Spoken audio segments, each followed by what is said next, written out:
You know what I like about that video is that we can all relate to it, right? I mean, there is a scene in that video that is your life. How many of you are the garage? Anybody the garage? Yeah, the Tupperware cabinet. Oh my goodness, that is my nemesis. The Tupperware cabinet. You open it up and it all falls out, and I curse whoever did it, which is me. You know, the pizza boxes stacked up. Any disaffected college students with the pizza boxes stacked up? No. The dog. Anybody got the dog mess? Right? Yeah. I mean, and the kids. That's the worst one. Oh man. You know, I don't know if you've ever experienced this before. Sometimes our messes get messier as we try to clean them up. Have you had that happen before?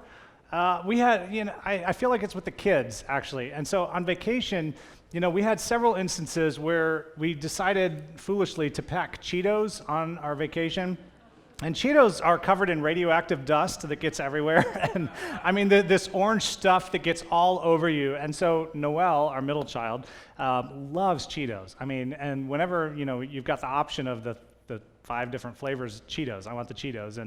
And you can't say, no, you can't have them. Well, I guess you could. We don't. We choose not to. And so we let her have the Cheetos, and before we know it, her hands are just covered in this orange stuff. And then her face is also like around her lip area. I mean, she's got the orange dust. And then on our vacation, we picnicked out on rocks overlooking the ocean. It was horrible, just kidding, it wasn't. But we were sitting out there, and the wind would be blowing the hair in her face, and so then she'd grab her hair, right, and pull it back, and then there's Cheeto in her hair. And then she would go for the quick fix. That was the real problem. The quick fix is the napkin. And so she'd take a napkin and she'd wipe her hands on the napkin, never actually getting it fully off of her hands. But then guess what else was covered in this radioactive Cheeto dust? It was the napkin. And then she'd take the napkin and she'd smear it on her face, and it just continued to get worse and worse and worse. And sometimes messes, particularly with kids, I mean, it's like the more you try to clean it up, the messier it gets. And what do you say to your kids in the moment? Don't touch anything. Just sit still. We're going to get a wipe and we're going to wipe you down. But that never works because they can feel it, right? And so they go for the wipe, and it just, oh my goodness, such a mess. Now, it's funny when we talk about it with kids, right? I mean, it's funny when you think about kids, because the worst thing that gets messed up is their shirt, or they have to have a bath afterward, or the high chair, whatever it is that gets messed up. But as we grow older and as we clean up our messes but accidentally make them messier, the stakes rise, right? I mean, as we get older, when it's a financial mess that gets messier, that's not funny. When it's a relational mess that gets messier, that's definitely not funny. When it's an academic mess that gets messier, that's no good. All those different messes that we talk about, that we've been talking about over the last several weeks, I mean, as those things get messier, it just becomes more of a problem. And sometimes the truth is our messes definitely get messier. In fact, that's what we're going to talk about today as we close this series out, because every mess that you get into, whether you made it, because sometimes they're messes of our own creation, maybe you got hired into it because sometimes, you didn't realize the mess you were about to step into. Sometimes you married into it because you didn't realize that was going to be, what your marriage was like. There are all kinds of messes that we as people get sucked into, but every single mess comes with some bad options, right? Every mess we're in, it comes with some bad options for cleanup. And typically, my experience has been the bad options are the easy ones, right? They're the ones we go to right away because they're so simple and it seems like a quick fix and it seems like we can get the job taken care of.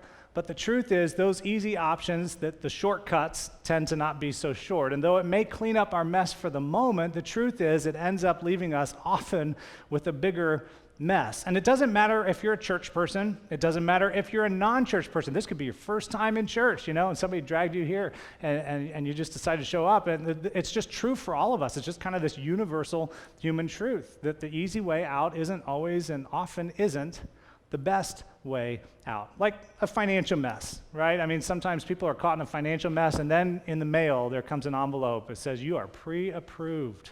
And there's a card, and suddenly you think, oh, that's the solution, right? I've got it right here. And then you don't even think about, well, at some point there's going to be a bill attached with that pre-approval, right? And that's going to come in the mail, and that's going to create a bigger mess. Or sometimes we're caught in a lie, and you think, how am I going to get out of this? And so then you have to tell another lie to get out of that, and another lie, and it just becomes this whole web of lies you try and keep up with. Or the text message you shouldn't have sent, but you sent anyway, and then you realize afterward, maybe when you were a little more sober, I don't know, that you shouldn't have sent that text message, right? And so suddenly you have to send more text messages or apologize or say, that wasn't meant to go in your direction, that was for somebody else. And I mean, it's just kind of this awkward mess. And the bad options always make the mess messier. So the thing we're going to talk about today as we kind of close this series out is how do we keep the off of our messy? How do we keep from moving in the direction of How do we keep from making the mess messier? Because the truth is, regardless of what your mess is, again, whether it's financial or relational, academic, something with your professional life, there are always a lot of really bad options. And oftentimes, those quick options, those quick shortcuts, they add a lot of onto our messes and they create a lot of problems. And the truth is, we can't unmake a mess. Right? I mean, it would be great if in life we had this giant mess eraser and we could just erase it all. But it's kind of like spray cheese. You know what I'm talking about with spray cheese? You spray that stuff out and it's not going back in the can. I mean, once it's there, I mean, it's out. And so you're always going to find yourself at this place of, what do I do? What do I do to clean up the mess? And the quick fixes always make it messier. So today, as we talk about that, we're going to look at one of my absolute favorite stories from the Old Testament. If you've got a Bible, I want to invite you to open it up. If you didn't bring one, we'll have it on the screen here in just a couple minutes. But we're going to be in the book of 1 Samuel chapter 24. And I want to give you a little bit of a background to this story because when I was a youth pastor for about 6 years, I helped to oversee a middle school camp. And at the end of every day of middle school camp, some of my other pastor friends and I, we would go into the cabins for the boys and we would read them a bedtime story. Not because they needed a bedtime story, but we thought it was kind of fun and funny to choose weird and maybe gross Old Testament stories to read to them before bed. And this was one of those. And so if you got a junior high boy in your life and you're trying to connect with them, this is a great story you can leverage and have some conversation about because it involves a mess. In fact, I think we can relate to this on a couple of levels. The first level is so many of our messes, and particularly the mess we're going to look at today, though this has implications for all of our messes, but so many of our messes are one-on-one, right? They're kind of a relational mess with one other person. And the unfortunate thing about relational messes is often we suck other people into them, people who are on the periphery, people who maybe are part of our family or friends, and they get sucked into that. And this is one of those messes. I mean, it's a kind of one-to-one relational mess that a whole bunch of people get sucked into. And the second thing that I think we can relate to is that, as I mentioned earlier, sometimes messes are of our own creation, but sometimes we're the victims of a mess. Sometimes it was a mess that we hired into. It was a mess that we married into. It was a mess that we got sucked into from a neighbor or something like that. And we didn't want anything to be a part of it. We didn't want to have anything to do with it. And yet, through no fault of our own, just from being in the wrong place at the right time, we get involved in a mess that we didn't want to have any piece of. And in this story, there are both of those characters. There's the person who created the mess, and there's the one who, through no fault of his own, got sucked into it. Now, this story takes place about 3,000 years ago in 1000 BC, which is, I know, a little hard to think about. 2,000 years ago, Jesus walked the earth. And so this is about 1,000 years before that time when the world population was around 50 million people. How they know that, I don't know, but I looked it up. So there you go. 50 million people was roughly the world population. And it involves Israel's most famous king. Anybody know who Israel's most famous king was? David. I heard one person. Awesome. No, I'm kidding. I heard a couple more than that. David was Israel's most famous king. But this story takes place before David became the king. In fact, David's got a fascinating background. He grew up as a shepherd boy, and he had 7 older brothers, I believe, 6 or 7 older brothers. And one day, a man who was a prophet named Samuel came to David's household, and Samuel was there to anoint one of David's, or one of the boys in the house to be king. And so it was kind of like Cinderella with the glass slipper, where you try it on all the different ones and see if it's going to fit. And they went down the line, and it didn't fit on any of David's brothers. And so finally Samuel says to Jesse, David's father, and says, "Hey, do you have any more kids?" And he says, "Well, the run of the litter, he's out tending the sheep. Are you sure you want him?" And so they called David in, and that shoe fit, the slipper fit on him, and he became the king. And it's kind of fascinating because he was only probably 12 or 13 years old, maybe even younger than that. And you can just imagine as a young kid, somebody pouring oil on your head, this man of God pouring oil on your head and saying, "Hey, God has selected you to become the king." And then he went back to the sheep. It's like, what do you do with that, right? And so, I mean, it was kind of this awkward situation, and it was problematic on a couple of levels. One being that David was just a young kid at the time, but it was also problematic from the standpoint that Israel already had a king. His name was Saul, and Saul wasn't going to be particularly happy to find out that somebody new had been anointed by the man of God to become the king. Well, David kind of continued in his life, and he was just faithful to what God asked him to do. There's a very famous story we're going to look at in a couple weeks where David came across a giant. Remember his name? Anybody know that one? Goliath, yeah. And he slayed Goliath, and afterward he cut off his head and carried it around. And you may be thinking, that seems a little grotesque, and it was. And yet at that time period, they didn't have a way of taking pictures of people. So that's how you proved you killed somebody. You carried their head around. And I mean, can you imagine if that had happened in this day and age of social media? Right? I mean, how many times that picture would have been retweeted, or across how many newspaper headlines, or how many, watches on YouTube. I mean, it just would have gone absolutely viral as people were, shouting the praises of David, who had rescued this nation of people. And so Saul, who was the king, he put David, as the head of some armies, and David was going out killing people and helping the Israelites, and they started writing songs about him. The songs went along the lines of Saul, he killed his thousands, but David, he killed his tens of thousands, and people started loving David. And the thing is, King Saul discovered that he had a mess on his hands. And so in 1 Samuel chapter 18, we read this, that in everything that's David did, he had great success. Because, who does that say there? The Lord. Because the Lord was with him.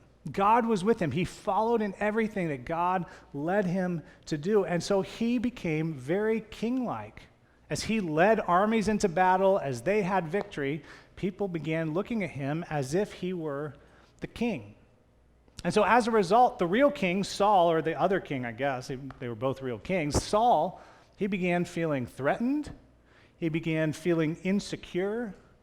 He began feeling fearful. Now here's the thing, he's certainly a leader, and this is definitely a leadership lesson, but it's a lesson for all of us too.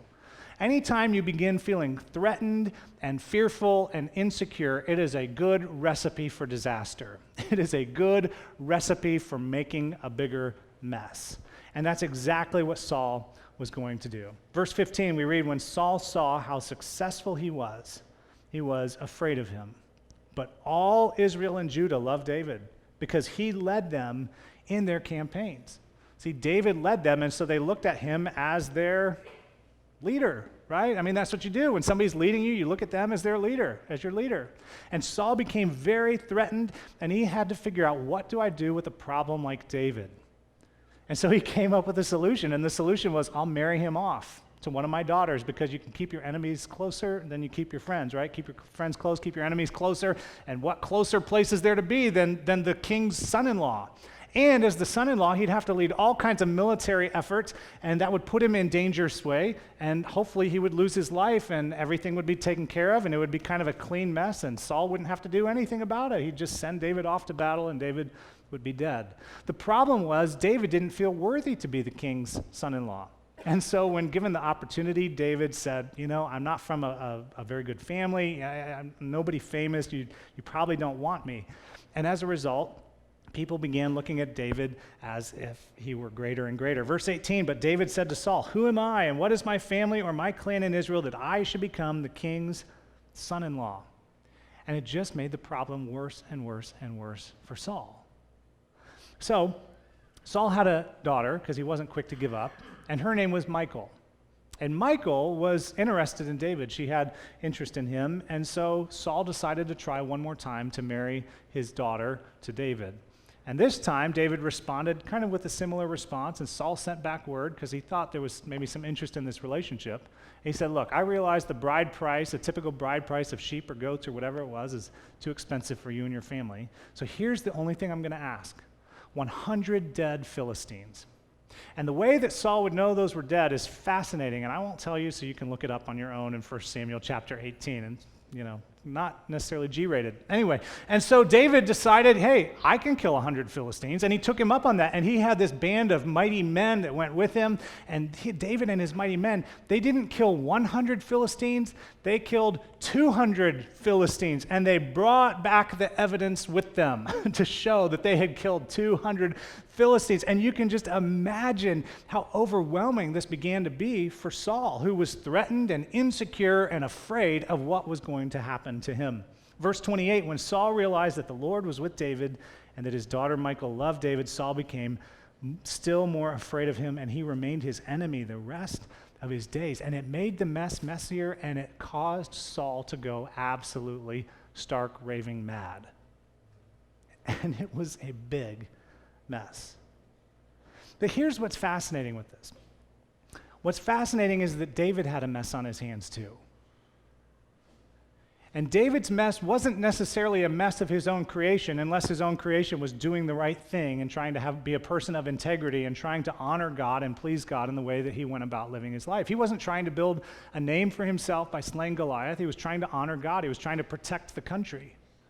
He wasn't trying to build a name for himself by denying marrying Saul's daughter. I believe he had a spirit of humility.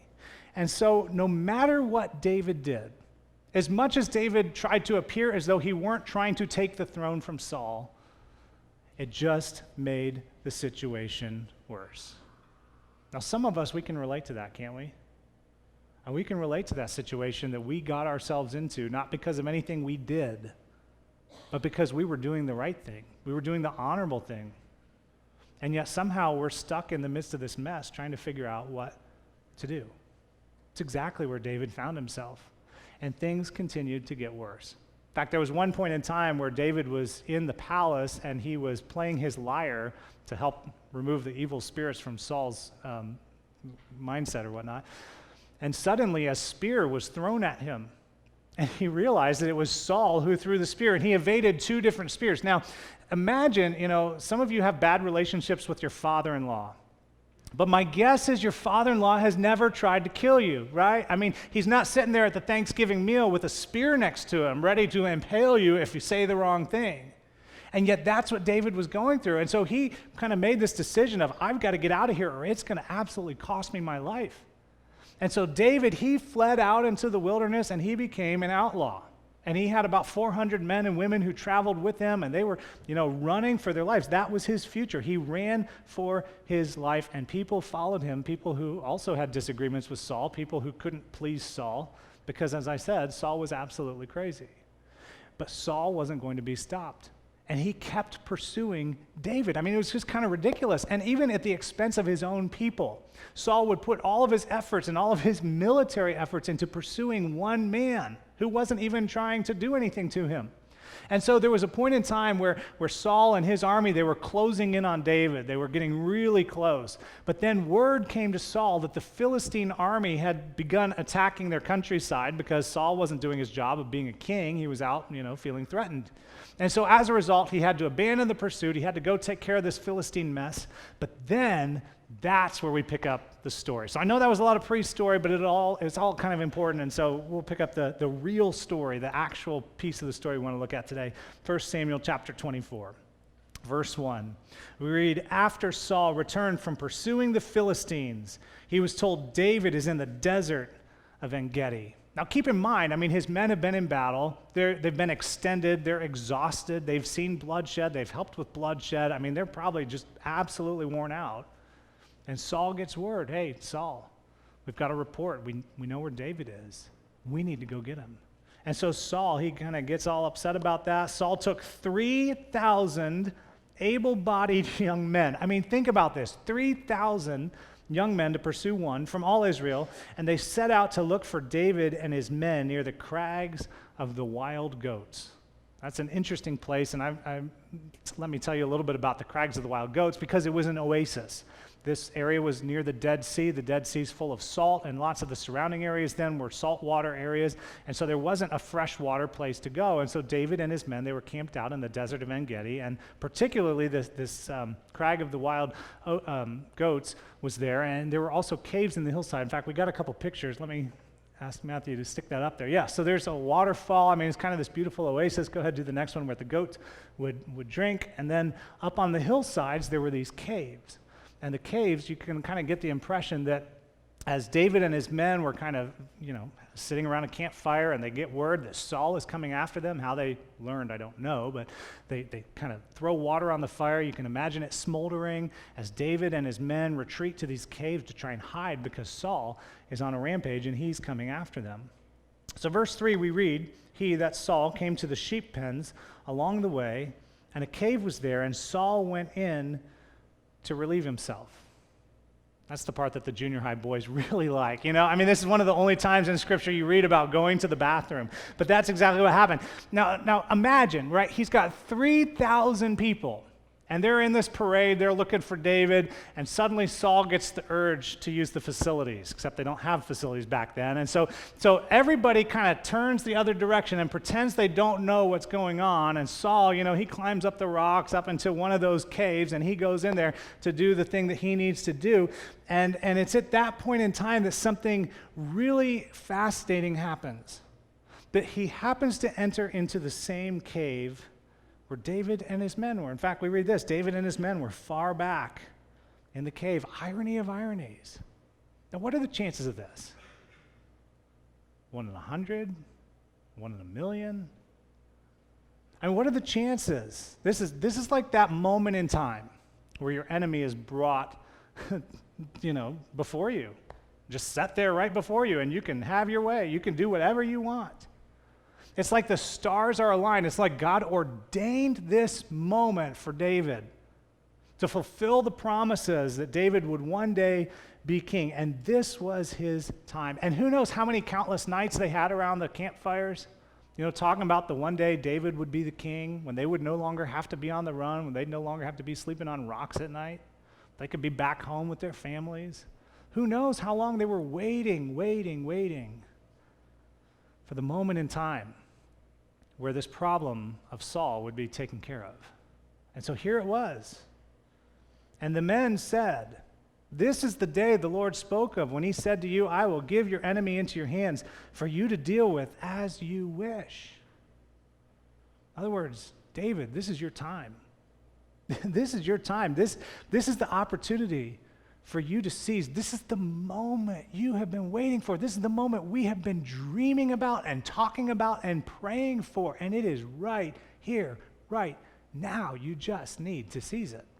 And you can just imagine what the drama would have been like. Saul, he gets off of his donkey and goes up into the cave to go use the restroom. And then David emerges carrying his head. Think how cool that would be. And the men would just bow down to him as the new king, and they would surrender and, probably be thrilled because nobody liked Saul anyway. This was the moment. This was the moment. And let's be honest.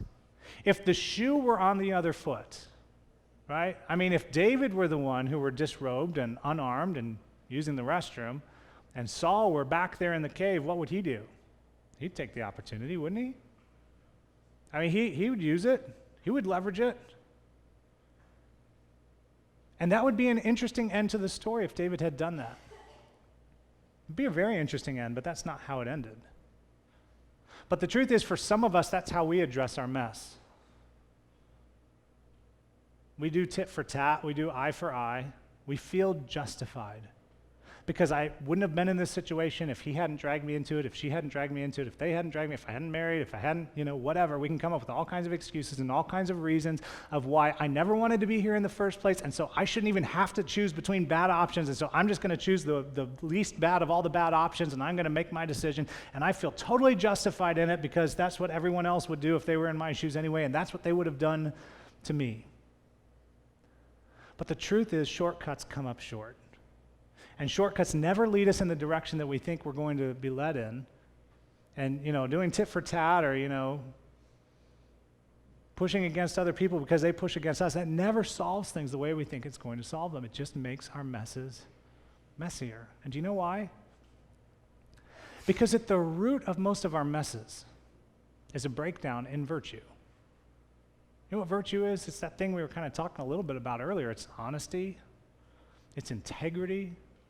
It's self-control, it's love, it's looking to the needs of someone else before we look to the needs of our own. It's love, it's joy, it's peace, it's patience, it's kindness, it's goodness, it's gentleness, it's faithfulness. It's all of those different things that God leads us to, and whenever we have a mess, there is a breakdown in that. There is something missing that's virtuous. And if you ignore virtue, you'll eventually make a mess. Which is why ignoring virtue to deal with the mess will not make an unmess. Two messes do not make an unmess. Two wrongs do not make a right. Removing virtue where virtue already doesn't exist does not solve the problem. It doesn't create virtue. It doesn't get rid of the mess. Maybe at first, it might be a quick fix. It might kind of, wipe your hands of it and you're done for a while, but it always comes back to bite you.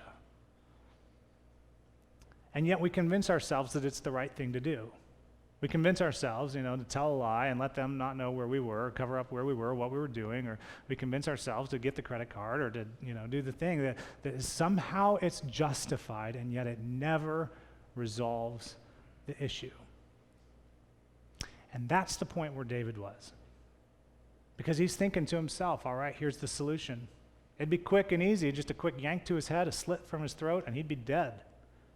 He'd never know what happened to him in his most vulnerable place. And so he decided to move forward with it. David crept up unnoticed.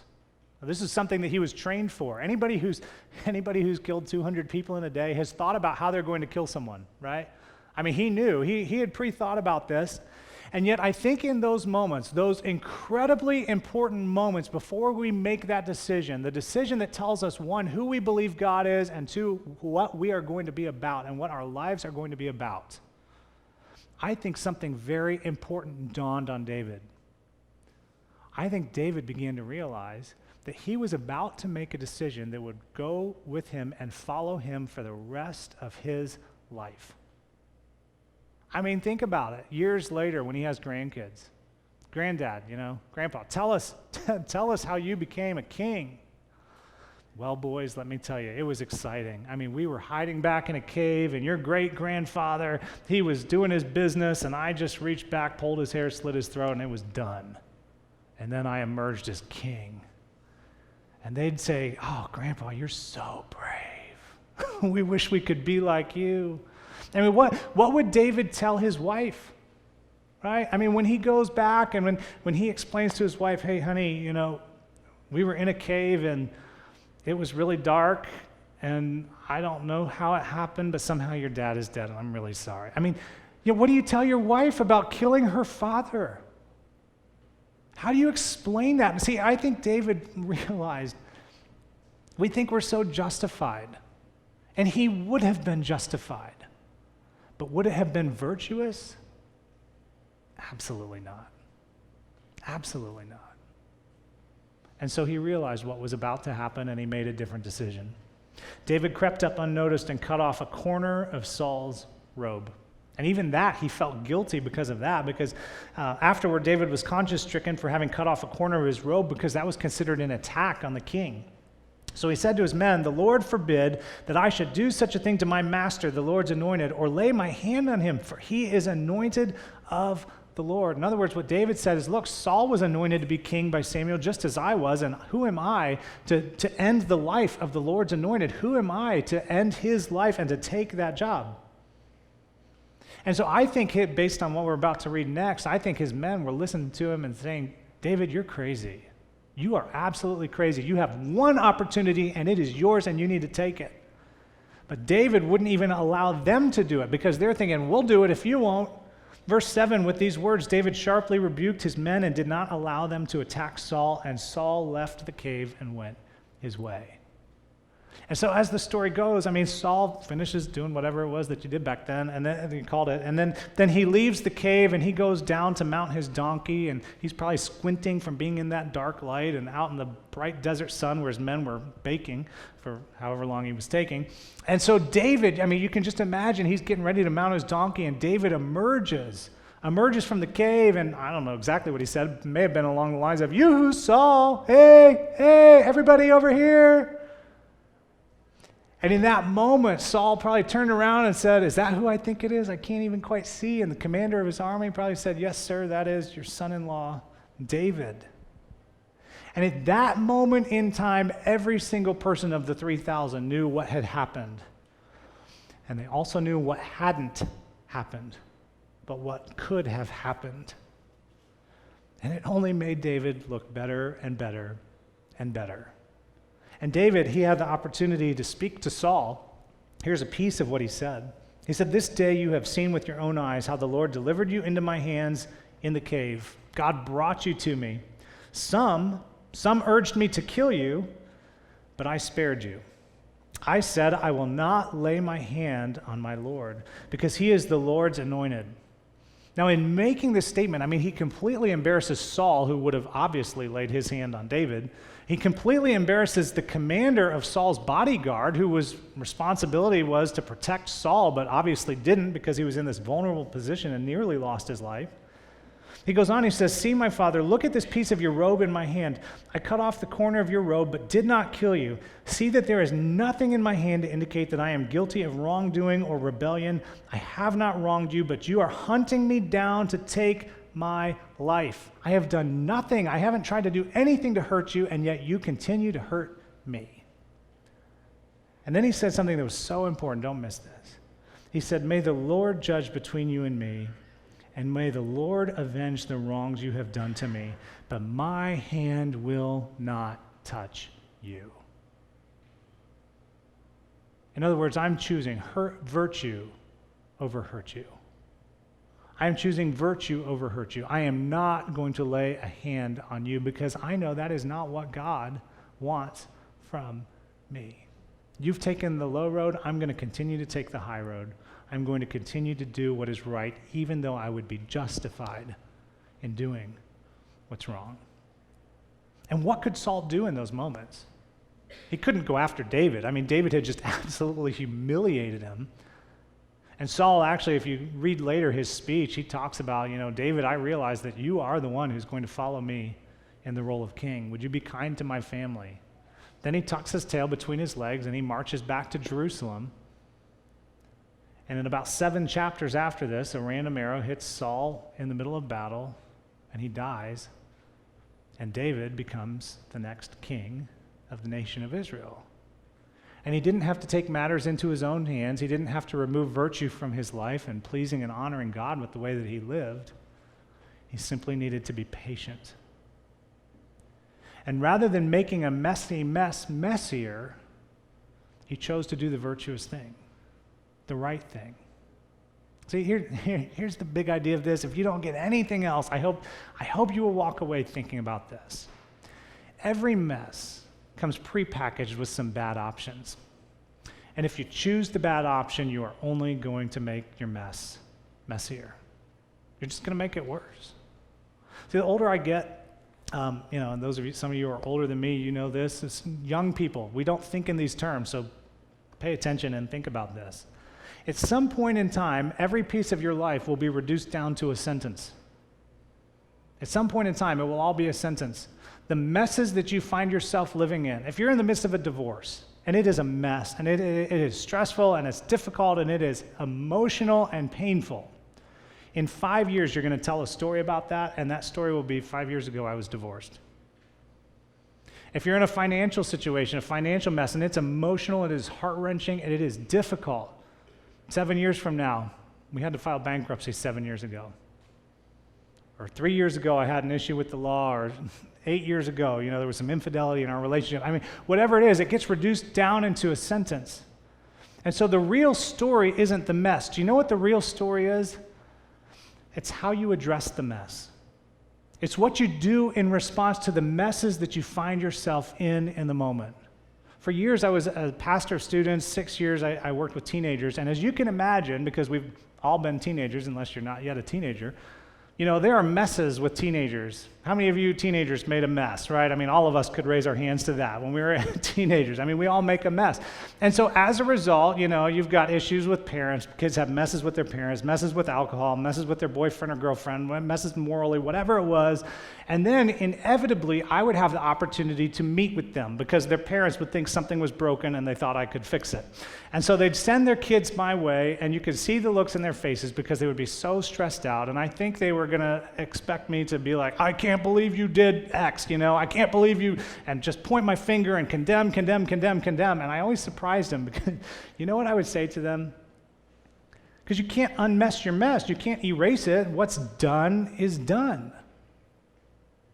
You are where you are right now. We can't have mulligans and redos in life. It doesn't work that way. So what you get to do now is choose where you're going to go from here. What you get to do now is to choose what your future is going to be like. Because one day you'll be married. And one day you'll have to tell your future husband, your future wife, about your teenage years.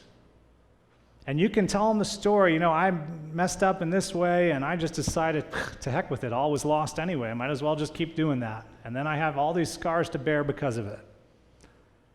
Or you can choose to tell the story, I made a mess of things. And then I decided to get my life turned around. And I decided to move in the right direction, to choose the virtuous thing, even though I hadn't. What kind of story do you want to tell?